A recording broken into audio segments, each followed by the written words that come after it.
little Led Zeppelin-y on that one. Oh, thank you, sir. Yeah. I appreciate hearing that. So, another shot of Mark's Whiskey, the Casual Whiskey Podcast. As always, we got the musical accompaniment of Mr. Michael Arms. We got the benefit of the research of Mr. Jeff Morris, and I don't know what you want to call it of me. I'm Mark. So the whiskey of Mark, yeah. So this day we're doing Hayes Parker spice flavored bourbon whiskey. So they don't say what spices, but it really smells like cinnamon. It's also by the same people who do Copper Pony, so that should kind of give us an idea of what expectations we should have for this. Oh my gosh. And we'll take it from there. Got to keep in mind, Well, aged at least 6 months. yes, And sorry, I have to cut you off here, but their quote is, "An experience you can spend the rest of your life with." It'll haunt It's my that dreams. good. Close. what's the quote? You Dune fans? I know we have some whiskey nerds out there. What's the quote? Whoever rules the spice rules the world, something like that. I know you'll post the correct quote down in the comments. Cheers. Someone dissolved Red Hots in my glass. That's kind of what I think of this. You sure it's not the hot tamales, those little candies? That could be. 6-1 has It's another not way. as bitey as an atomic warhead. So maybe a better quality version of the turpentine cinnamon whiskey. Yeah. No, that's antifreeze, honey. Antifreeze. Sorry, I didn't mean to insult the Fireball fans out there. You Or know, yoga mat. It's gonna be like I may be the odd man out here, but I prefer Fireball over this personally. Yep. I know. Maybe it's the Get out. memories. The No, memories really, get out. Okay. Oh wait. No. Oh, we're reviewing whiskey. That's right. Not turpentine? Right. Oh, you like the Never mind, turpentine never mind. better. Okay, Yeah. it caught fire a little better? Yeah. All right. Cleaner burn. Fireball has its place. I can't completely dog Fireball. I'm okay with it, but Yeah, not thinking of it as a whiskey. I like- Not, but Yeah, no, Fireball's this okay. is not a whiskey. This is false advertising right here. I think this actually, I do consider this a whiskey. It's a bourbon. This absolutely. I could see, sipping this around the holidays, around a campfire.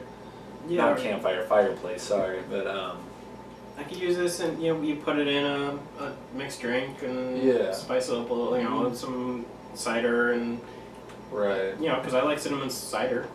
And it would if you guys were watching last week or the week before, I had a hot chocolate recipe. I think this is definitely worthy of some good high quality hot chocolate. or something. Yeah.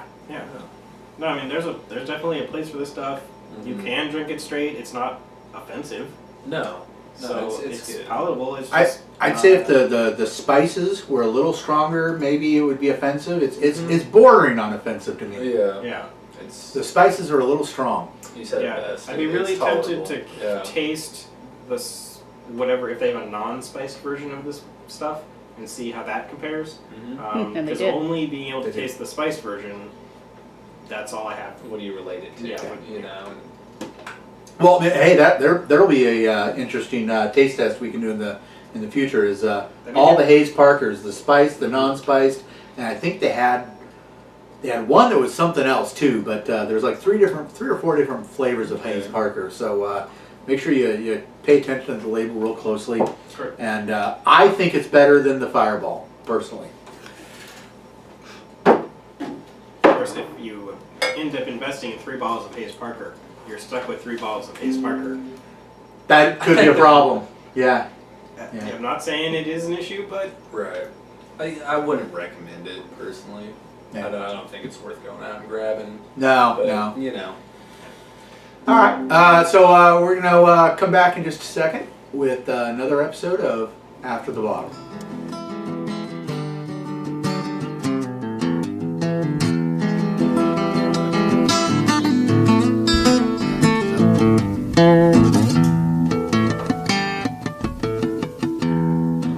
So for this week's After the Bottle, I'm just going to talk about, we had Basil Hayden's on here earlier, which is a rye whiskey, and I've had that bottle at my house for a while, and it's one of my regulars that I go to. I really enjoyed it. I think it's, I'll change days and I'll have that on one night and some of our favorite Burnside on the other. And still recommend it. It is a upper shelf of one of the other distilleries. They, I don't remember if it's 7-Eleven or Jim Beam. Someone else makes it, but it's their kind of top shelf recipe. And I think it's worth the purchase. It is a little expensive, so maybe for the same price you can get something better. But if you're into the rye stuff, it was good. So I enjoyed it. Cool. I'm almost thinking that Burnside has kind of claimed our proverbial throne for so long. I'm thinking we may have to go to like a craft store or maybe somewhere on Amazon. Maybe buy like an actual throne for Burnside and see if we can find a whiskey that can literally and figuratively dethrone Burnside bourbon. I don't know.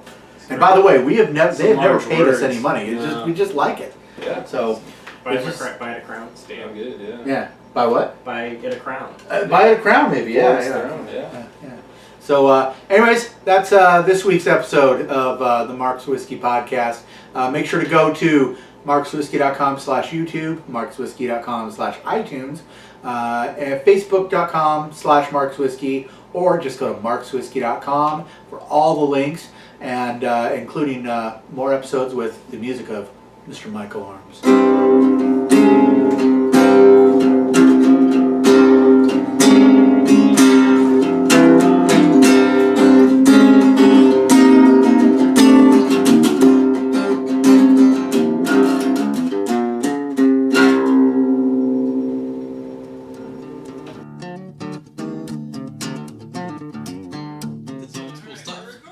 This is why we're friends. All right, we are debating what I feel is the best new metal band name like in decades. I hope never people can hear me. I never liked the band's music. Goat balls. But the band Goat Whore Yeah, they're great.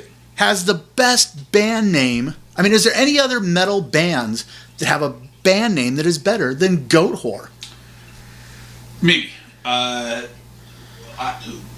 friends with some people up north who have a band called He Whose Ox Is Gored, and their merchandise is just a cloven ox killing people. That's metal, man. That's metal as fuck. Yeah. I mean, metal as hell. Sorry, Metal AOL filtering Yeah, it's gonna be stuff. a problem, isn't it? I get that. Yeah. It's very metal. It's metal in a good way. Yeah, I like them. But Goat Whore is, they're fantastic, but their merch, their t-shirts and stuff is fantastic. Even better though, they're really nice people. Yeah. Yeah, Cool. They're nice. Like, you meet them, and so like their stage persona is like, they're like, metal, black metal, death to children, kill the orphans, and then, but I can't say it AOL. But then, like, you meet them, they're like, "Hello, I'm Sean." And Yeah. they're the nicest dudes. I've learned in music. The heavier the music, the nicer the people. Usually. Melvins, great example. Nicest dudes in the world, the heaviest band on the earth. Earth is probably the heaviest band in the world. They're called Earth. The Olympia band Earth that was like on some label that put out an album a couple years ago, about 3-4 years ago. Yeah. Okay. Yeah. They're super heavy, and I mean, Earth makes gravity, which makes things heavy. Think about that.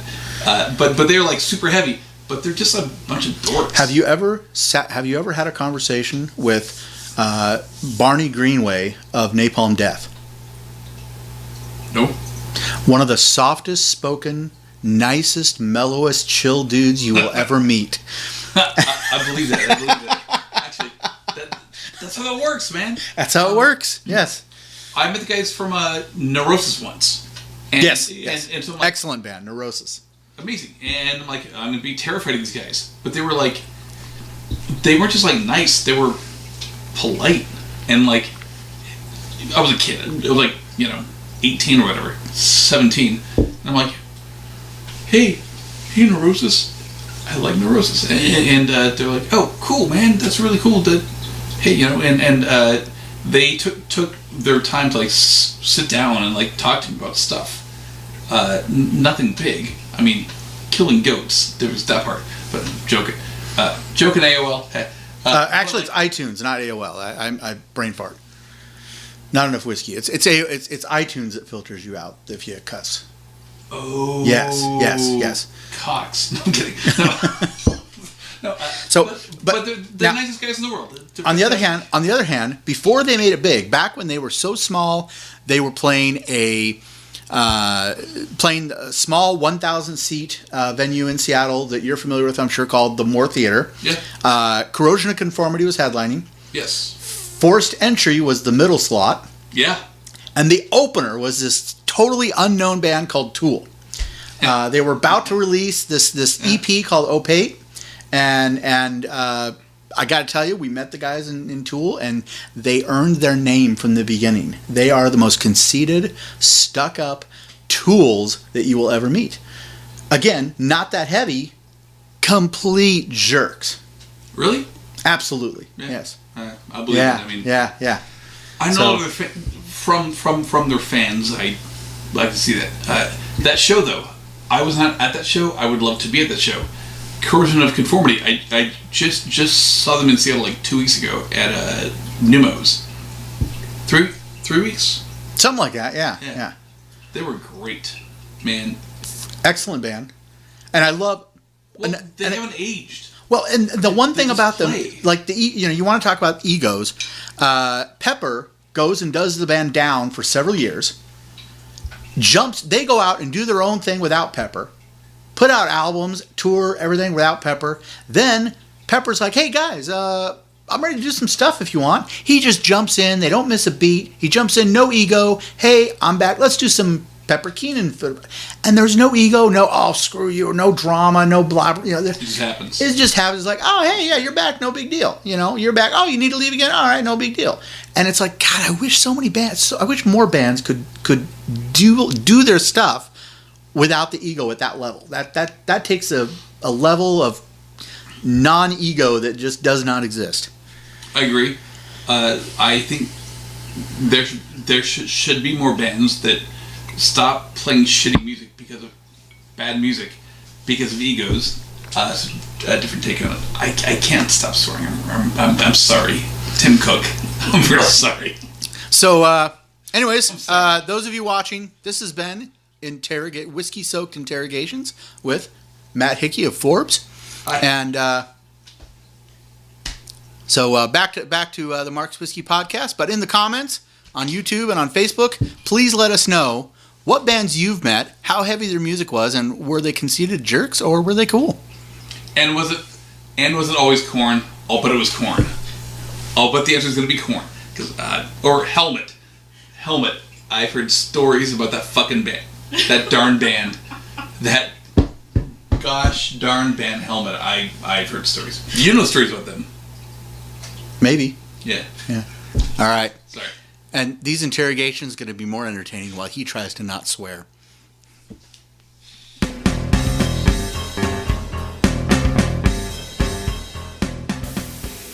Always drink upstream from the herd.